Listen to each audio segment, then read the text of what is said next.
मदन रायपुर शहर के एक होटल में खाना बनाता था। मदन सभी तरह का बढ़िया खाना बना लेता था। उसका स्वभाव इतना मिलनसार था कि वो अपने साथ काम करने वाले साथियों की भी मदद करता रहता था। यार मदन, देख तो जरा, कितनी देर से कढ़ाई पनीर में मसाले डालकर खुशबू लाने की कोशिश कर रहा हूँ, पर समझ नहीं आ रहा कमी कहाँ हो रही है। खुशबू ही नहीं आ रही। अरे जब तक कसूरी मेथी नहीं डालोगे कहाँ से सब्जी में खुशबू आएगी। अरे हाँ, मैं भुनते मसाले में कसूरी मेथी डालना तो भूल ही गया। अभी मिला देता हूँ। शुक्रिया मदन भाई, तुमने तो मेरी मुश्किल आसान कर दी। इसमें शुक्रिया की कोई बात नहीं दिनेश भाई। हम सब यहाँ पर एक परिवार की तरह काम करते हैं। एक दूसरे के काम आना तो हमारा फर्ज है। क्या बात है दिनेश, ग्राहक इंतजार कर रहे हैं। कढ़ाई पनीर की प्लेट बाहर भिजवाओ।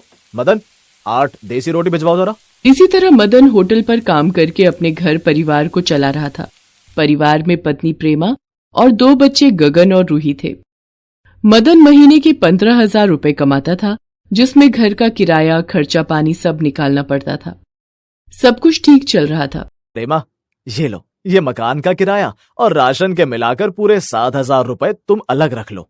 बाकी ये कुछ रुपए जोड़कर रख लो, वक्त में काम आएंगे। लगता है आप भूल गए, इसमें से 3,000 रुपए हरीश जी के भी देने हैं, जो पिछले महीने आपका जब पथरी का ऑपरेशन करवाया था ना, तब उनसे उधार मांगे थे। अरे हाँ, वो भी तो देने हैं। मैं तो वो भूल ही गया। ठीक है, फिर ये 3 मैं हरीश को देता जाऊंगा। ऐसे ही दिन गुजर रहे थे।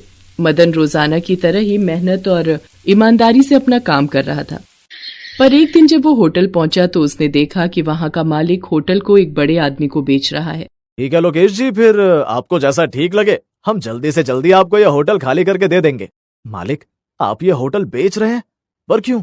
मदन, मैं ये शहर छोड़कर कहीं और जा रहा हूँ, इसीलिए अब ये होटल मैं एक आदमी को बेच रहा हूँ। पर मालिक, अगर आप ये होटल बेच दोगे तो हमारा क्या होगा? हम एकदम से कैसे बिना काम के रह पाएंगे? मुझे नहीं पता, मैं नहीं जानता ये सब। शाम को घर जाते हुए अपनी बाकी की बची इस महीने की पगार लेते जाना, और कल से आने की जरूरत नहीं है। अचानक से सब कुछ खत्म हो गया। होटल में काम करने वाले ज्यादातर लोग अपने गांव वापस चले गए। पर मदन का तो अपना पूरा परिवार था, इसलिए उसे तो यहीं रायपुर में रहकर ही कोई दूसरा काम ढूंढना था। मदन दिन पर दिन परेशान रहने लगा।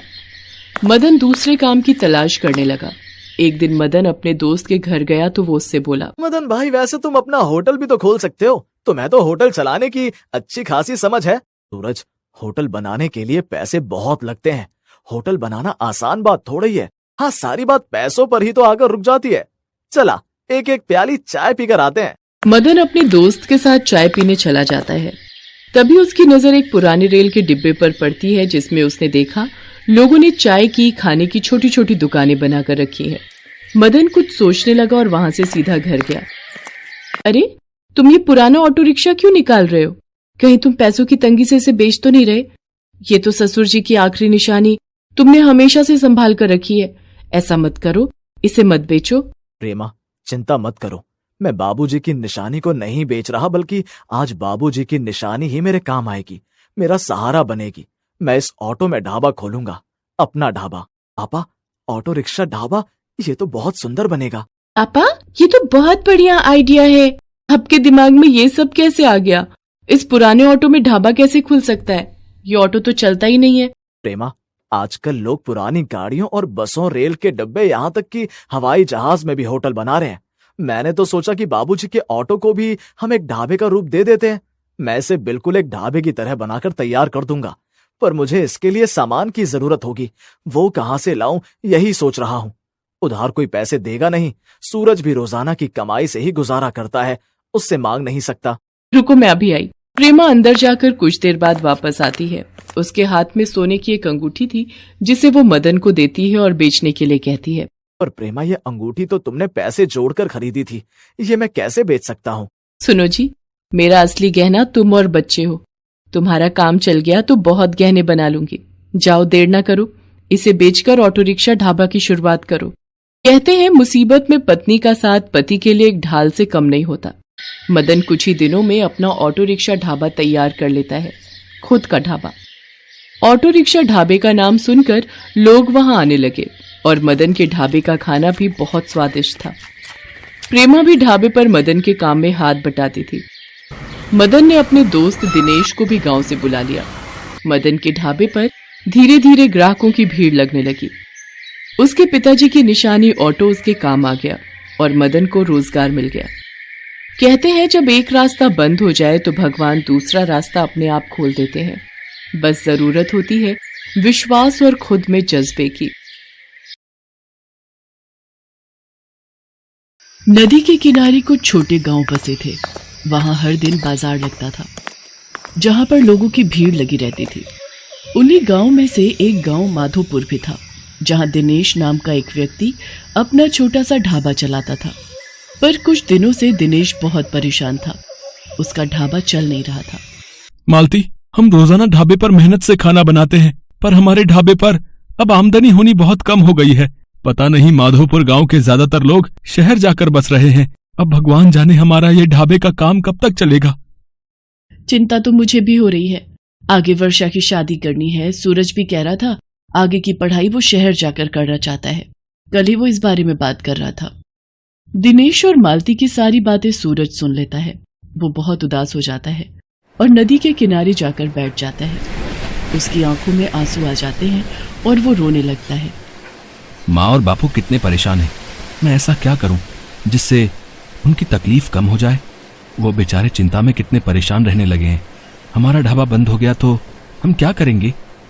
सूरज अभी खुद से बातें कर ही रहा था कि वहां नदी के किनारे एक बूढ़ा व्यक्ति अपनी नाव पर बैठा हुआ उससे पूछता है, क्या हुआ बेटा, तुम रो क्यों रहे हो, मुझे बताओ। सूरज उस बूढ़े व्यक्ति को अपना सारा दुख बताता है, जिसे सुनकर बूढ़ा व्यक्ति उसे कहता है, मेरे पास एक तरीका है जिससे तुम आमदनी कर सकते हो। क्या तरीका है बाबा। देखो बेटा, यहाँ गांव की आबादी बहुत कम है। तुम और तुम्हारे पिता अगर नाव में खाना बनाकर आसपास के गांव में जा जाकर बेचो तो तुम्हारी अच्छी कमाई होगी, क्योंकि आसपास के सभी गांव में रोजाना बाजार लगता है और अच्छी खासी भीड़ रहती है। पर बाबा, हमारे पास नाव कहां से आएगी। हमारे पास इतने पैसे नहीं कि हम नाव खरीद सकें। नाव की चिंता तुम मत करो, मेरे पास ये नाव है।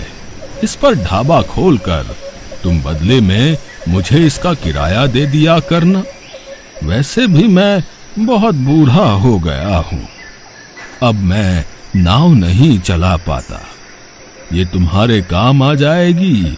तुम्हें ये नाव देकर मुझे किराया मिलता रहेगा और मेरा गुजारा हो जाएगा।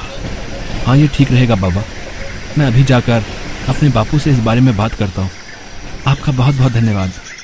सूरज घर आता है और अपने पिता से इस बारे में बात करता है। बात तो सही है, पर बहुत कुछ देखना पड़ेगा। हमें कुछ चीजें खरीदनी पड़ेंगी, मेहनत तो बहुत लगेगी। मुझे सूरज का तैरते हुए ढाबे का उपाय अच्छा लग रहा है। हम सब मिलकर काम करेंगे तो हो जाएगा। हमें सूरज की बात को मान लेना चाहिए। बापू, वैसे भी तो हमारा ढाबा चल नहीं रहा। एक बार ये भी करके देख लेते हैं।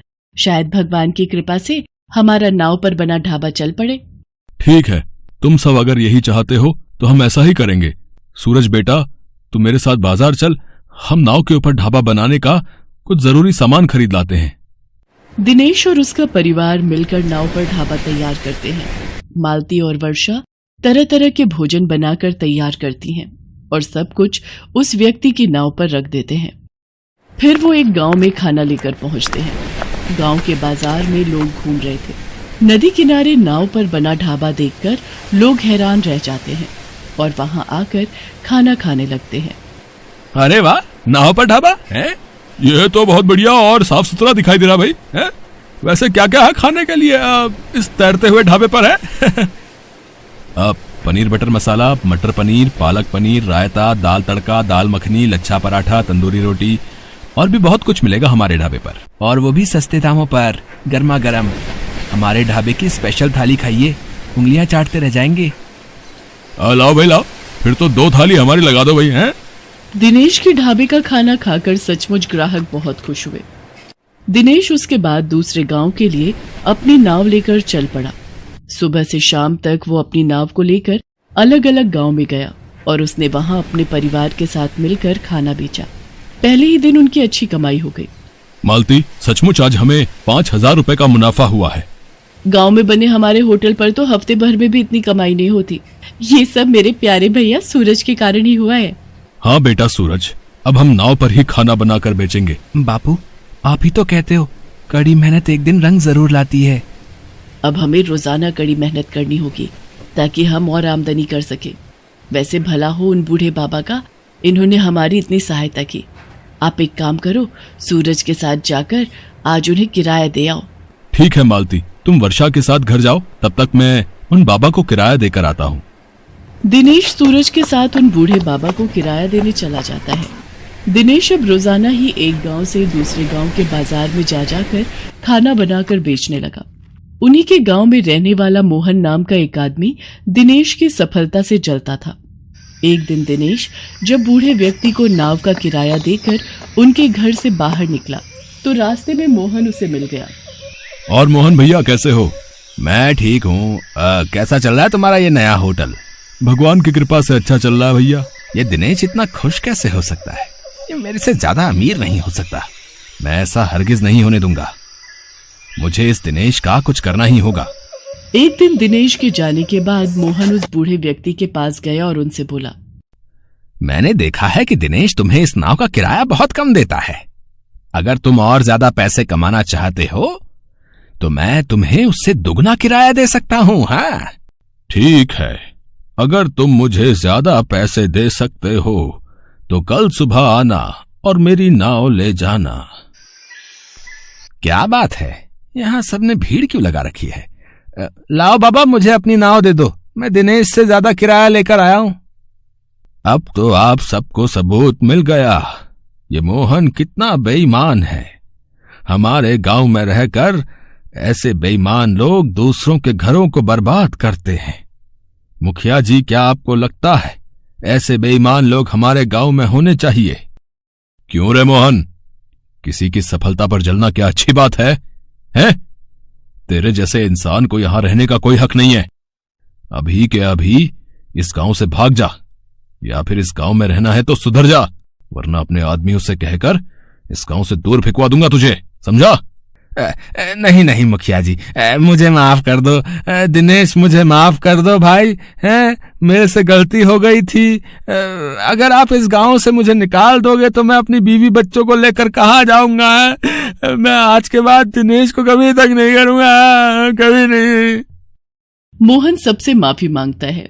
उस दिन के बाद दिनेश को वो कभी भी तंग नहीं करता। दिनेश अपने परिवार के साथ रोजाना की तरह ही अपने ढाबे के काम पर लग जाता है। कुछ ही समय में उसका नाव पर बना ढाबा बहुत चल जाता है, जिससे वो और भी नाव खरीदकर अपने और भी ढाबे खोल लेता है। भले ही दिनेश ने और नाव खरीद ली थी, पर उस बूढ़े व्यक्ति को वो आज भी उनकी नाव का किराया जरूर देता था। कुछ समय बाद दिनेश अपनी बेटी वर्षा की शादी करता है और अपने बेटे सूरज को शहर पढ़ने के लिए भी भेज देता है। Best buddies. Hello friends, thanks for watching this video. अगर आपको ये वीडियो पसंद आया है तो प्लीज लाइक, सब्सक्राइब, कमेंट्स करें इस वीडियो पर, और हाँ, शेयर करना भी ना भूलें। और भी मजेदार वीडियो देखने के लिए नीचे दिए गए बेल आइकॉन को दबाएं। देखते रहिए बेस्ट बडीज।